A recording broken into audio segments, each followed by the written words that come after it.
Hello students, मैं हूं अमित शर्मा और आज इस वीडियो में हम लोग बात करने जा रहे हैं क्लास 10th के चैप्टर लाइफ प्रोसेसेस के next topic nutrition in animals की। ठीक है, पिछले वीडियो में हमने पढ़ा न्यूट्रिशन इन प्लांट्स जो कि ऑटोट्रॉफिक टाइप ऑफ न्यूट्रिशन होती है। इस वीडियो में हम लोग बात करेंगे न्यूट्रिशन इन एनिमल्स की। और हम लोगों ने पीछे ये पढ़ा था कि जो एनिमल्स हैं they are heterotrophic organisms.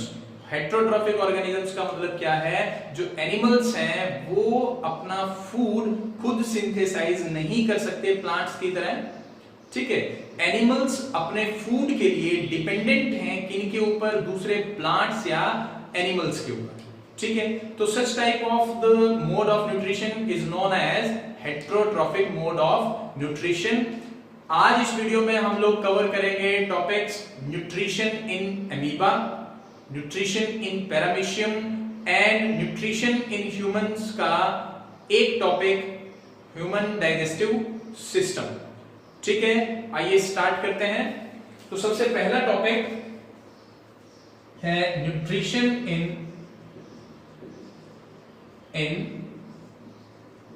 Amoeba. हम लोगों ने काफी बार पढ़ा है कि जो अमीबा है ये यूनिसेलुलर ऑर्गेनिज्म है। क्या है? यूनिसेलुलर ऑर्गेनिज्म, यानी कि इसकी जो बॉडी है उसमें सिर्फ एक ही सेल प्रेजेंट होता है। शेप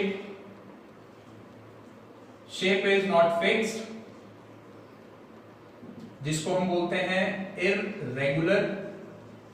अमीबा का जो सेल है वो इरेगुलर शेप का होता है, उसकी कोई फिक्स्ड शेप नहीं होती, वो अपनी शेप को चेंज कर सकता है। और तीसरा और एक important point, form false feet like structure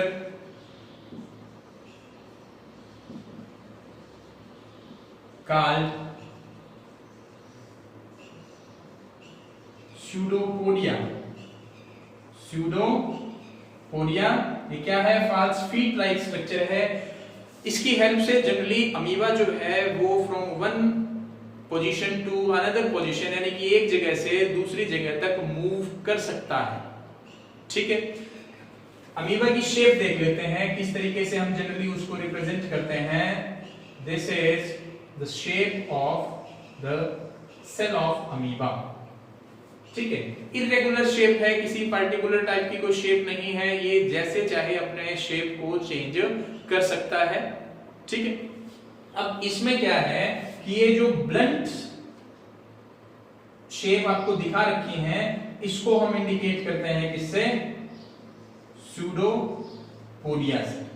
और ये जो स्यूडोपोडिया है ये जनरली अमीबा की हेल्प करता है किसमें? मूवमेंट में। ठीक है, चलने फिरने में, एक जगह से दूसरी जगह तक जाने में अमीबा के सेल को ये हेल्प प्रोवाइड करता है। लेकिन इसका एक और फंक्शन है, और इसका फंक्शन क्या है अदर देन मूवमेंट? कि the pseudopodia also helps in intake of food particles। जो अमीबा का सेल है वो स्यूडोपोडिया की हेल्प से अपने सराउंडिंग में प्रेजेंट फूड पार्टिकल्स को एंगल्फ भी कर सकता है। ये सब पॉसिबल हो पाता है because of the flexible nature of the plasma membrane, या हम बोल सकते हैं सेल मेम्ब्रेन। अमीबा की सेल की जो मेम्ब्रेन है वो फ्लेक्सिबिलिटी शो करती है, फ्लूइडिटी शो करती है, जिसकी वजह से अमीबा का जो सेल है वो बड़े आसानी से स्यूडोपोडिया फॉर्म कर सकता है, एक जगह से दूसरी जगह तक मूव कर सकता है, अपने सराउंडिंग में प्रेजेंट फूड पार्टिकल को एंगल्फ भी कर सकता है। ठीक है, तो आइए आगे बढ़ते हैं। अब ये एक ब्रीफ डिस्क्रिप्शन था अमीबा का, और अब हम देखते हैं न्यूट्रिशन कैसे अमीबा जो है वो न्यूट्रिशन कैसे ऑब्टेन करेगा। न्यूट्रिशन के प्रोसेस में 5 स्टेप होते हैं।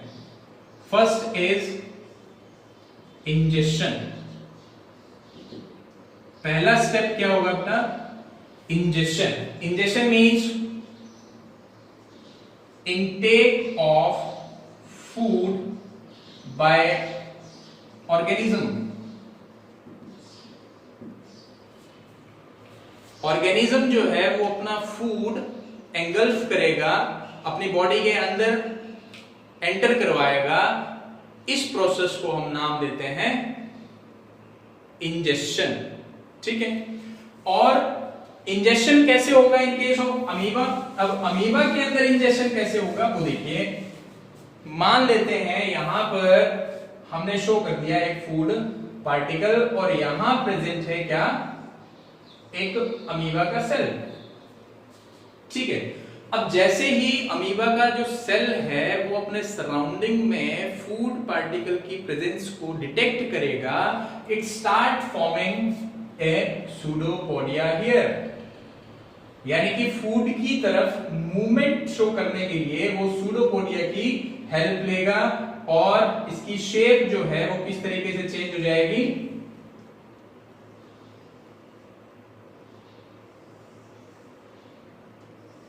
ऐसे शो कर देते हैं हम, फूड पार्टिकल यहां शो कर देते हैं। ठीक है। अल्टीमेटली क्या होगा? When the amoeba reach near the food particle, जैसे ही फूड पार्टिकल के पास आएगा अमीबा,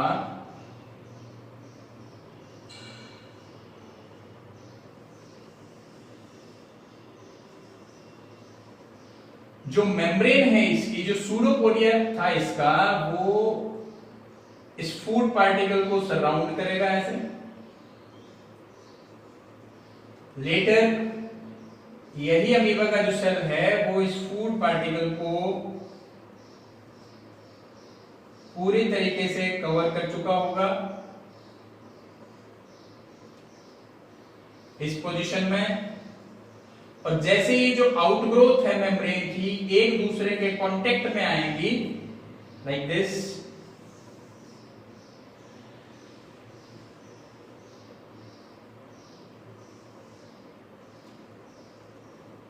तो ये जो जैसे ही मेम्ब्रेन एक दूसरे के कांटेक्ट में आएंगी, यहां मेम्ब्रेन जो है वो फ्यूज हो जाएगी और जो फूड पार्टिकल बॉडी से बाहर की तरफ प्रेजेंट था, the food particle which is present outside the body is now ingested inside. यानी कि अमीबा का जो सेल है उसने अपनी सूडोपोडिया की हेल्प से फूड पार्टिकल को अपने सेल के अंदर एंट्री करवा दी है।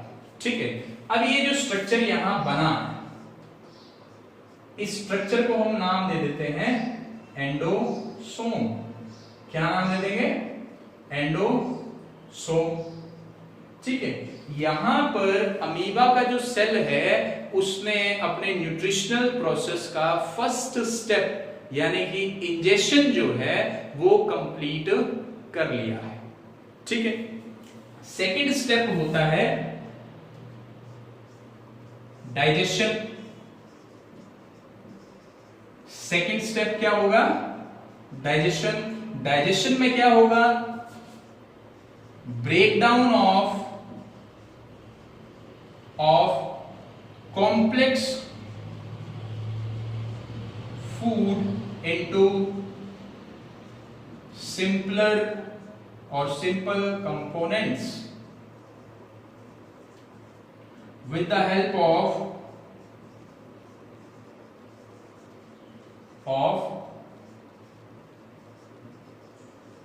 एंजाइम्स। सेकेंड स्टेप में क्या होगा? ब्रेकडाउन होगा किसका? फूड पार्टिकल का जो इंजेस्ट किया गया है उसका। किसकी हेल्प से? एंजाइम्स की हेल्प से। एंजाइम्स क्या होते हैं बेटा? एंजाइम्स होते हैं कुछ ऐसे प्रोटीन मॉलिक्यूल्स जो फूड पार्टिकल्स को ब्रेक करने में, कॉम्प्लेक्स कंपोनेंट्स को सिंपल कंपोनेंट्स में चेंज करने के लिए यूज में लाए जाते हैं। एंजाइम्स की हेल्प से डाइजेशन का काम कंप्लीट होगा।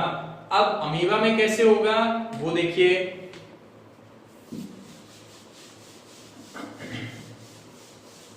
हम लोगों ने अभी इंजेक्शन में शो किया था कि अमीबा का जो सेल है उसने फूड पार्टिकल को इंजेस्ट कर लिया, इसको हमने नाम दिया था क्या, एंडोसोम। अब एक सेल ऑर्गेनल आप लोगों ने पढ़ा है 9th क्लास में, जिसके अंदर डाइजेस्टिव जूसेस प्रेजेंट होते हैं, डाइजेस्टिव एंजाइम्स प्रेजेंट होते हैं, और उस सेल ऑर्गेनल को सुसाइडल बैग के नाम से भी जाना जाता है। जी हाँ, आप बिल्कुल ठीक समझ रहे हैं, हम बात कर रहे हैं लाइसोसोम्स की। अब क्या होगा डाइजेशन के स्टेप में कि अमीबा के सेल में प्रेजेंट लाइसोसोम्स जो हैं, लाइसोसोम्स ये क्या करेंगे, फ्यूज करेंगे इसके साथ, एंडोसोम के साथ, और अल्टीमेटली हम क्या इसको कैसे रिप्रेजेंट कर सकते हैं, ये अमीबा बना दिया हमने वापस से, अमीबा का न्यूक्लियस बन गया, और यहां पर हम लोग शो कर देते हैं क्या, हो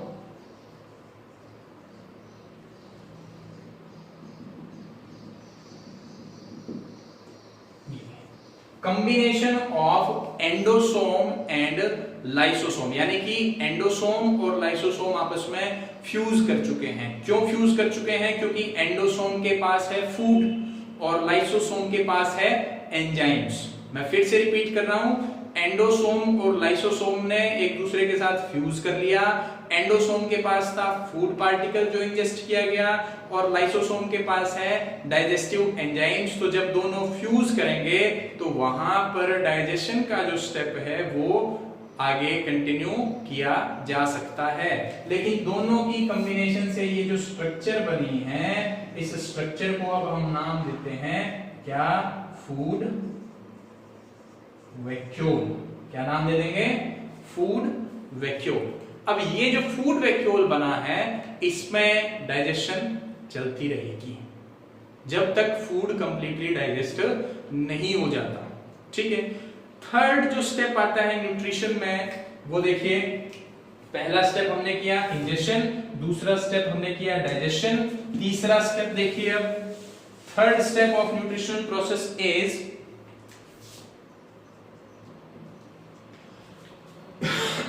absorption. Third step is absorption. ठीक है, एब्जॉर्प्शन का क्या मतलब होगा, डाइजेस्टेड फूड, डाइजेस्टेड फूड क्या मतलब है इसका, सिंपल कंपोनेंट्स। डाइजेस्टेड फूड का मतलब क्या है कि जो बाहर से फूड आया था वो कॉम्प्लेक्स फॉर्म में था, लाइसोसोम के अंदर प्रेजेंट एंजाइम्स ने उसको ब्रेक कर दिया और उससे सिंपलर कंपोनेंट्स बना दिए। उन कंपोनेंट्स को हम बोलते हैं digested food is now released into the cytoplasm of amoeba. ठीक है, अब क्या होगा कि जो डाइजेस्टेड फूड है वो एब्जॉर्ब कर लिया जाएगा। कैसे किया जाएगा, जो सिंपल कंपोनेंट्स हैं वो सराउंडिंग में प्रेजेंट साइटोप्लाज्म के अंदर रिलीज कर दिए जाएंगे। कहां से, फूड वैक्यूल से। मैं यहां से दिखा देता हूं आपको कि बाहर की तरफ ऐसे एरोज दिखा देते हैं। बाहर की तरफ एरोज शो करने का मतलब क्या है कि जो डाइजेस्टेड फूड है वो फूड वैक्यूल से बाहर साइटोप्लाज्म में रिलीज किया जा रहा है। ठीक है, इसके बाद देखिए नेक्स्ट स्टेप है फोर्थ स्टेप, जिसको हम बोलते हैं एसिमिलेशन। एसिमिलेशन का मतलब, पहला स्टेप क्या किया हमने, इंजेशन, इनटेक हुआ फूड का। दूसरा स्टेप हमने किया डाइजेशन, जिसमें ब्रेकडाउन हुआ कॉम्प्लेक्स का सिंपल में। तीसरा स्टेप हमने पढ़ा एब्जॉर्प्शन, जिसमें सिंपल कंपोनेंट साइटोप्लाज्म में रिलीज हो गए। चौथा स्टेप है एसिमिलेशन। एसिमिलेशन का मतलब क्या है, use of absorbed digested food. ठीक है, अब जो डाइजेस्टेड फूड साइटोप्लाज्म में रिलीज हुआ, अमीबा के सेल ने एब्जॉर्ब कर लिया, उसको यूज कैसे करेगा। Assimilation is use of absorbed by the cell of amoeba, कि अमीबा के सेल ने फूड को डाइजेस्ट करने के बाद में जो सिंपल कंपोनेंट्स थे वो साइटोप्लाज्म में एब्जॉर्ब कर लिए। ठीक है, अब ये जो सिंपल कंपोनेंट्स हैं ये यूज में लाए जाएंगे। अगर वो कार्बोहाइड्रेट है तो रेस्पिरेशन होगी उससे और एनर्जी प्रोड्यूस होगी, अगर वो अमीनो एसिड्स हैं तो उससे प्रोटीन बनाएगा अमीबा। ठीक है, ये जो यूज में लाने का प्रोसेस है इसको हम बोलते हैं एसिमिलेशन। ठीक है, ये 4 स्टेप हो गए हैं न्यूट्रिशन प्रोसेस के, लेकिन न्यूट्रिशन प्रोसेस इन 4 के अलावा एक और स्टेप इन्वॉल्व करती है, और जो 5वां और लास्ट स्टेप है इस प्रोसेस का ऑफ न्यूट्रिशन इन अमीबा, इसको हम बोलते हैं क्या? 5th step is excretion. क्या है? एक्सक्रीशन। ठीक है, तो एक्सक्रीशन की कंडीशन क्या है? एक्सक्रीशन का मतलब है removal of waste substances, removal of waste और undigested material, removal of waste और undigested material out of the cell.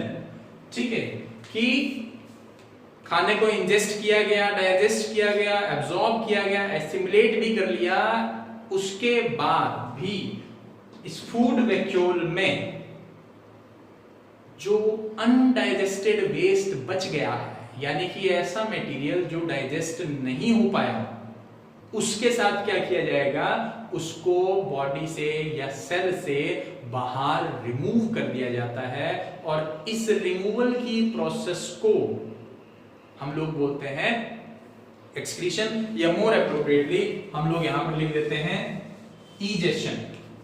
क्या लिखेंगे? इजेशन। मोर एप्रोप्रिएटली यही टर्म यूज में आती है, इजेशन। एक्सक्रीशन जो टर्म है वो नाइट्रोजनस वेस्ट के रिमूवल से रिलेट करती है। ठीक है, तो एक्सक्रीशन नहीं लिखना है हमने, यहां पर क्या लिखना है? इजेशन लिखना है।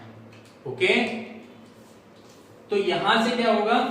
ये जो फूड वैक्यूल था, मान लेते हैं इसका एक डायग्राम और बना लेते हैं हम, कि किस तरीके से ये इजेस्ट आउट होगा।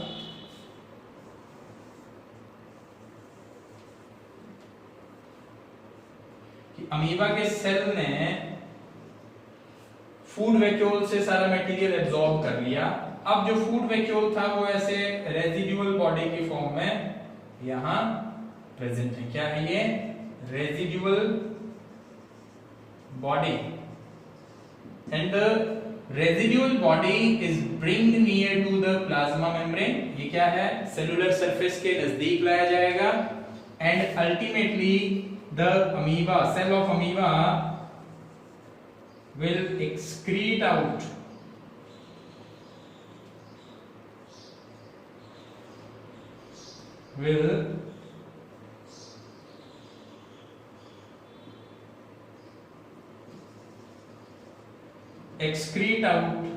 the particle through the process of exocytosis। किस प्रोसेस से? उस अनडाइजेस्टेड वेस्ट मटेरियल को ये जो अमीबा का सेल होगा ये एक्सोसाइटोसिस के थ्रू सेल से बाहर रिलीज कर देगा। ये 5वां और लास्ट स्टेप होता है न्यूट्रिशन इन अमीबा।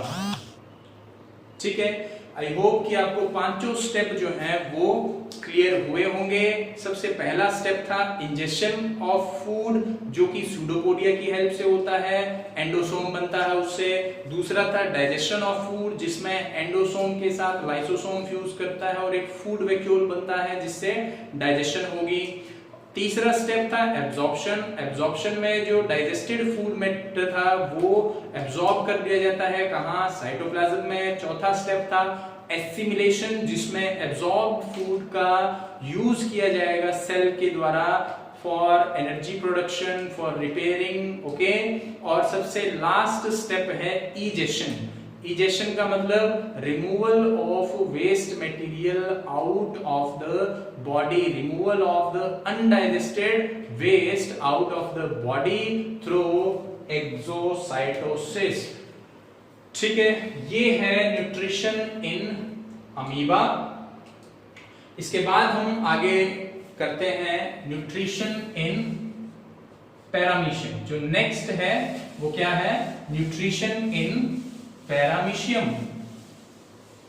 अब पैरामीशियम जो है वो भी क्या है? एक यूनिसेलुलर ऑर्गेनिज्म है। Paramecium is also a unicellular organism.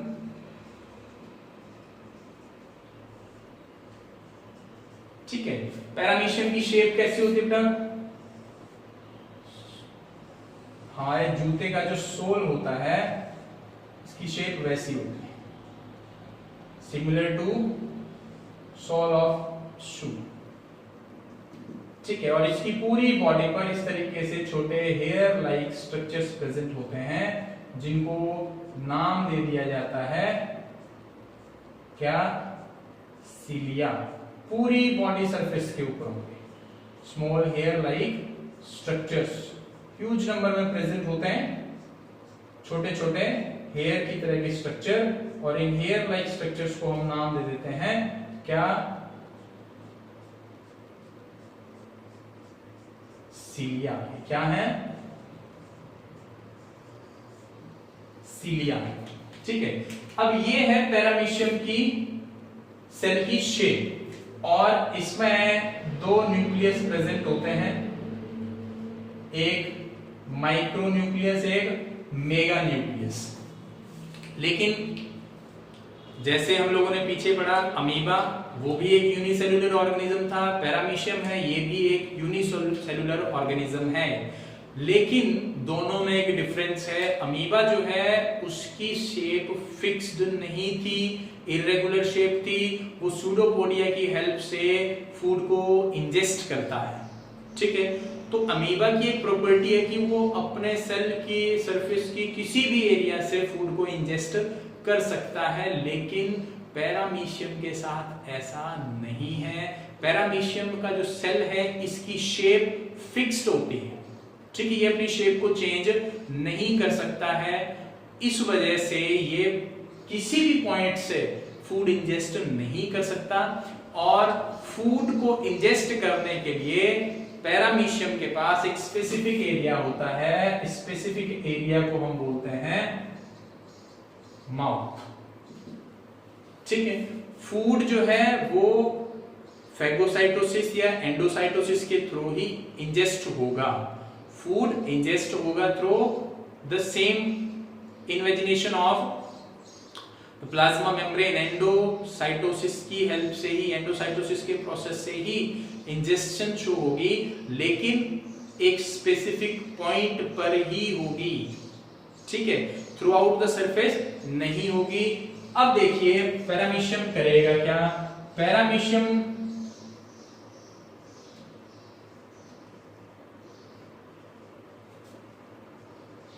reach up to its food with the help of cilia. Cilia also help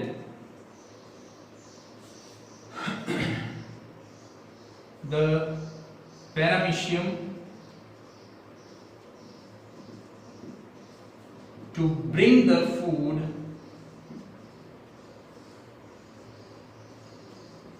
near its mouth. देखिए पैरामीशियम जो है उसकी शेप फिक्स्ड नहीं, सॉरी फिक्स्ड है।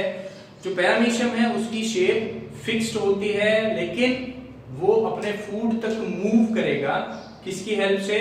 सिलिया की हेल्प से।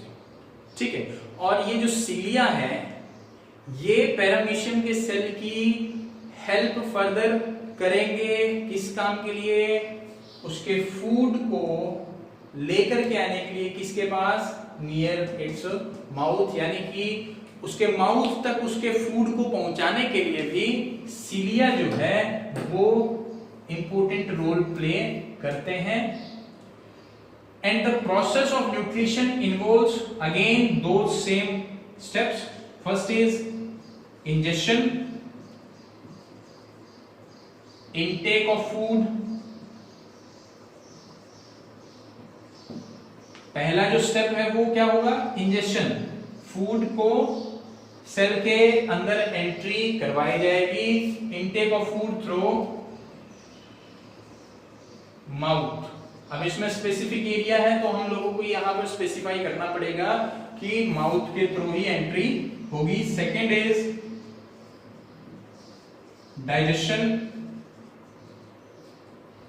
again with the help of lysosome or with the help of enzymes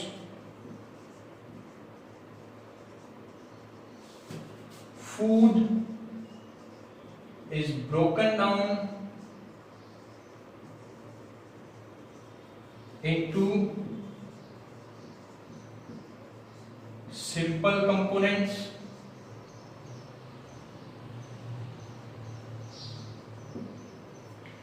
ठीक है। और थर्ड स्टेप, दो स्टेप यहां पर बताए, इंजेशन एंड डाइजेशन। तीसरा step again absorption. Third step क्या होगा फिर से, एब्जॉर्प्शन। एब्जॉर्प्शन में क्या होगा, digested food is released into cytoplasm। Fourth step वैसे ही वापस assimilation,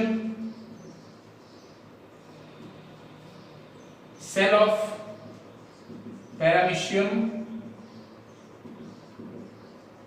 use the absorbed food for energy production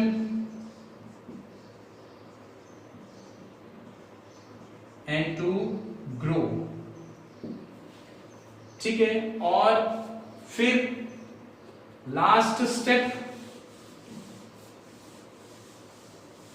कौन सा रहेगा, last step again egestion. The fifth and the last step is egestion. Egestion means removal of undigested waste out of the body। Body से बाहर remove कर देना किसको, undigested waste को। लेकिन जैसे एंट्री एक पार्टिकुलर एरिया पर हुई फूड की, वैसे ही एग्जिट यानी कि removal of the undigested waste जो है वो भी एक स्पेसिफिक एरिया से होगी। Waste out of the body from the surface just above the mouth area. Mouth area के बिल्कुल पास का जो एरिया है, यहां से वेस्ट मटेरियल को बॉडी से या पैरामीशियम के सेल से बाहर इजेस्ट आउट किया जाएगा, रिमूव किया जाएगा। ठीक है, तो वही 5 स्टेप हैं, सिमिलर 5 स्टेप हैं। हर एनिमल के अंदर यही मेन 5 स्टेप होते हैं न्यूट्रिशन के। लेकिन इंजेक्शन किस तरीके से हो रही है, डाइजेशन कहाँ होती है, एब्जॉर्प्शन एसिमिलेशन के बाद में इजेक्शन कैसे होगी, ये थोड़े वेराई कर सकते हैं। जैसे अभी आपने देखा कि अमीबा और पैरामीशियम के अंदर इंजेक्शन का और इजेक्शन का जो मैकेनिज्म है वो डिफर करता है। बाकी का जो प्रोसेस है वो ऑलमोस्ट सारा सेम है। चाहे वो डाइजेशन की बात कर लीजिए, लाइसोसोम पार्टिसिपेट कर रहा है, एब्जॉर्प्शन अगर हो रहा है तो वो साइटोप्लाज्म में हो रहा है, एसिमिलेशन में जो सेल है वो यूज करेगा एब्जॉर्ब्ड फूड को। ठीक है, आई होप कि आपको ये जो 2 टॉपिक हैं, न्यूट्रिशन इन अमीबा और न्यूट्रिशन इन पैरामीशियम, दोनों समझ में आ गए हैं। अब नेक्स्ट टॉपिक पर चलते हैं और जो नेक्स्ट टॉपिक है वो है nutrition in human beings. Nutrition in human beings.